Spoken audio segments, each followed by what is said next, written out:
میرے آقا فرماتے ہیں وَتُعُلِّمَ لِغَيْرِ الدِّينِ، جب دین بھی لوگ دنیا حاصل کرنے کے لیے پڑھیں، دین پڑھنے میں بھی لوگوں کی غرض دنیا حاصل کرنا ہو۔ آج افسوس ہم اپنے مدارس کی طرف بھی اگر غور کریں تو مدارس کے طلباء بھی اب دینی تعلیم کی طرف توجہ کم ہے، پڑھتے وہاں ہیں، رہتے وہاں ہیں، کھاتے وہاں سے ہیں، لیکن توجہ ان کی دنیاوی تعلیم کی طرف ہے، توجہ ان کی ٹیوشنوں کی طرف ہے، توجہ ان کی کالجوں کی طرف ہے کہ دین پڑھنے سے ہمیں کیا ملے گا جب تک دنیاوی تعلیم نہ ہوئی۔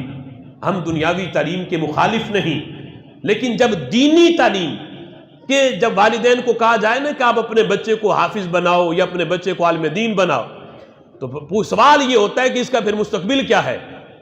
یہ 8 سال لگا کے اسے نوکری کہاں ملے گی؟ یہ کمائے گا کیا؟ کھائے گا کیا؟ اسے ہم اگر مولوی بنا لیں تو پھر یہ کمائے گا کہاں سے؟ کھائے گا کہاں سے؟ تو میرے آقا فرماتے ہیں جب دین بھی دنیا کے لیے پڑھا جائے، دنیا کمانے کے لیے، دنیا حاصل کرنے کے لیے پڑھا جائے، تو حضور فرماتے پھر زلزلوں کا انتظار کرو۔ 5ویں چیز